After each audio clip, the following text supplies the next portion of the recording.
At the start of the movie, two primitive men venture deep into the forest until they come across a magical tree bearing several glowing fruits. One of them becomes curious and takes a bite, which is arguably the worst decision anyone has ever made in the history of mankind. Surprisingly, this causes an avalanche of changes, starting with a giant snake that lands at their feet. We are taken to the biblical times of early civilization, where humankind is still very primitive. A group of hunters ventures deep into the forest in search of food. They chase after a boar, and when the lead hunter, Marlak, gets ready to attack, one of his comrades is accidentally impaled by a spear. Shortly after, another hunter named Zed shows up and boasts about his aim, convinced that he is responsible for the kill. After realizing he has not actually killed the boar, Zed apologizes, but quietly whispers that the other hunter had blocked his shot. Marlak hears his snarky remarks, and so the hunters grab Zed and bully him before returning to the village. Back at the village, a man named O is peacefully picking strawberries when Marlak walks past and belittles him by tossing away his fruit basket.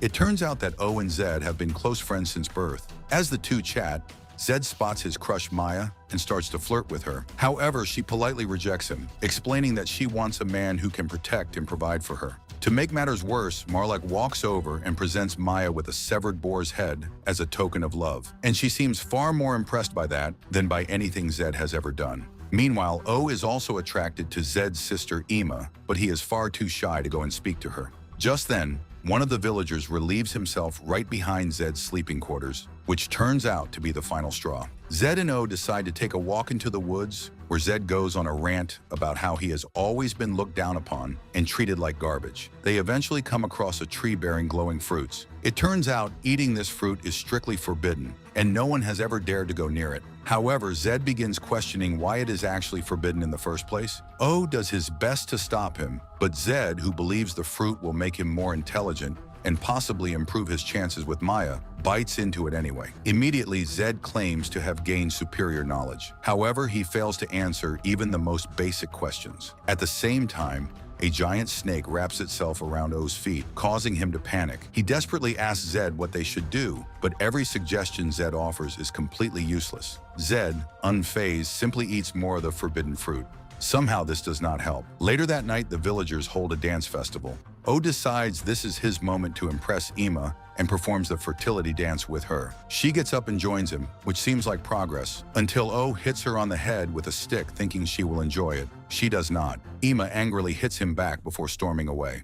Meanwhile, it turns out that someone in the village had spotted Zed eating the forbidden fruit and reported it. An angry Marlak confronts Zed, and as a result, Zed is banished from the village. Things get considerably worse when Zed accidentally burns down the village with a fire stick in his hand, prompting the entire group of hunters to chase after him. He runs for his life, and shortly after, Marlak finds him hiding in the bushes. Zed is moments away from being killed when O comes to his rescue and knocks Marlak out with a blow to the head. The two make a run for it as the whole village descends into chaos behind them. As they flee, O insists that the world is flat and that once they reach the mountains, they will simply fall off the edge. Zed disagrees. The next day, O's beliefs are proven wrong when they discover land stretching far beyond the mountains. O immediately assumes Zed knew this all along because of the forbidden fruit. After a bit of walking, they come across a herd of cows grazing in a field. Zed decides to kill one for food and lunges toward the nearest cow, which promptly kicks him off without any effort at all. Shortly after, two brothers named Cain and Abel appear and reveal that they are farmers and the cows belong to them. As they explain their work, the brothers get into a heated argument, which escalates into a brutal fight. In the end, Cain kills Abel with a stone right in front of Zed and O. Realizing he now has two witnesses, Cain casually invites them over to his house for supper. Fearing that declining might result in a similar fate to Abel's, they reluctantly agree. That evening, Zed and O have dinner with Cain's family. The eldest member, Adam, inquires about Abel's whereabouts, and the trio lies that they have not seen him all day. Later that night, Adam instructs Zed to share quarters with a beautiful girl, while O is directed to spend the night with a rather unpleasant man. Zed is thrilled, convinced that his luck has finally turned. Unfortunately for him, the girl has absolutely no interest in men whatsoever. Meanwhile, O has a miserable night as his tent companion repeatedly creates a foul-smelling disturbance and refuses to stop. The next morning, Adam and some of the farmers head out to the fields in search of Abel. They eventually find his body and immediately deduce that Cain is responsible. However, by this point, the trio has already slipped away from the village. They make their way to a busy market where they are stunned to spot Marlak, Maya, and Ima bound and held captive. Zed and O approach the girls and learn that after the village burned down, attackers invaded and kidnapped the remaining villagers to be sold as slaves. Determined to free them, Zed attempts to buy the girls but cannot afford it. Cain steps in and claims he can handle the situation. Instead, he sells all of them as slaves in exchange for a horse and walks away without looking back. Zed, O, Maya, Ima, and the other slaves are locked in a cage and prepared for delivery. Along the way, a third-party tribe arrives on horseback and ambushes the slave masters. During the attack, Zed and O manage to break free and escape. However, Maya and Ima are captured by the attacking tribe. The two try to track the attackers from a safe distance but fall asleep shortly after. When they wake up, the attackers are long gone. Afterwards, Zed and O make their way toward a city called Sodom, having overheard the attackers mention the place earlier. On the road, they stumble upon a man named Abraham who is about to sacrifice his own son Isaac on an altar, claiming God has ordered it. Zed and O interrupt immediately, telling Abraham that God has actually sent them to stop him. Abraham drops his knife, thanks God with great emotion, and escorts them to his camp, believing them to be holy messengers. However, to confirm their loyalty to God, Abraham announces that both Zed and O will need to be circumcised. Not waiting around to find out exactly what that involves, the two flee the camp at the first opportunity. They continue towards Sodom and soon discover that Isaac has been following them the entire time. He accompanies them to the city gates, mentioning that he and his friends sneak into Sodom regularly for a good time. When they arrive, guards immediately move to capture them. Isaac vanishes without a trace, leaving Zed and O to face the guards alone. Fortunately, Cain happens to be working as a guard there and vouches for them, saving their lives. He then walks them through the city and explains the benefits of being a palace guard. So the following day, Zed and O enlist as guards, despite having no relevant skills whatsoever. While exploring the market as guards, the city's princess Inanna passes by in her carriage.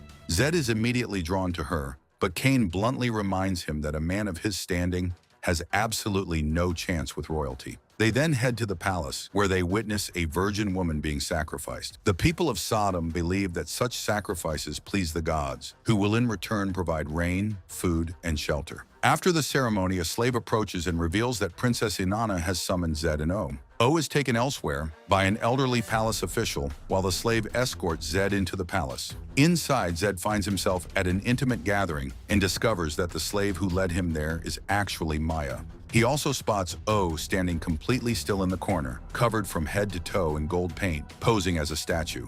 The two then notice Ima in the crowd, who is also a slave. When a guard begins harassing her, Zed pretends to scold her and sends her off to safety. Zed then goes to meet the princess, while the high priest takes O to a sacred chamber known as the Holy of Holies. The high priest explains that everyone who has ever entered the room has died, but it is rumored that only those chosen by God will survive unharmed. Meanwhile, Zed tells the princess that he himself is the chosen one.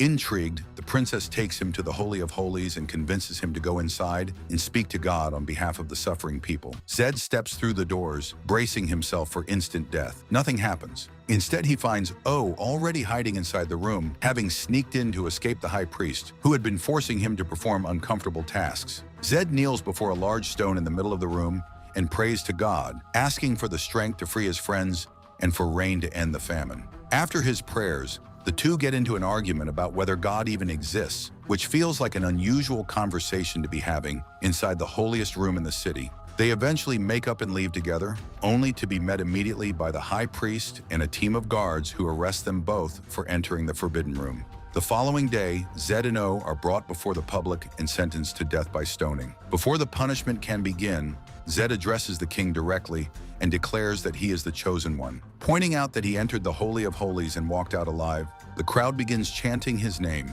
The king, not wanting to execute someone the public believes is divinely protected, dismisses their death sentence. However, rather than releasing them, he decides to keep them as slaves. Later that afternoon, another virgin sacrifice is announced. To everyone's shock, the king chooses his own stepdaughter, Princess Inanna, as the next offering, claiming he has grown tired of her constant complaints.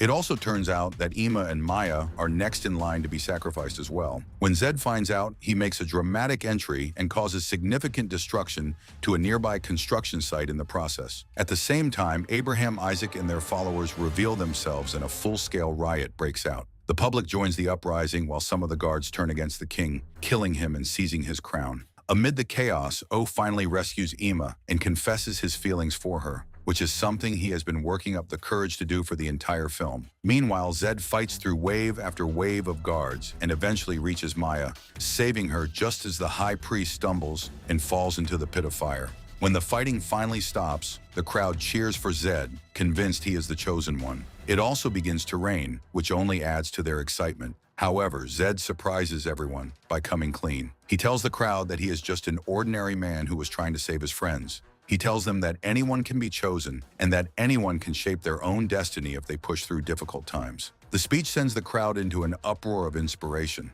In the final scene, Princess Inanna is crowned Queen of Sodom. Zed and O prepare to go their separate ways. O plans to return to their village to help rebuild and develop it, and Ima will go with him. Zed intends to travel the world with Maya by his side. The two best friends share an emotional but deeply awkward goodbye before leaving the city of Sodom behind. Subscribe for more videos like this, turn on notifications, and leave a like to help the channel out. Thank you for watching.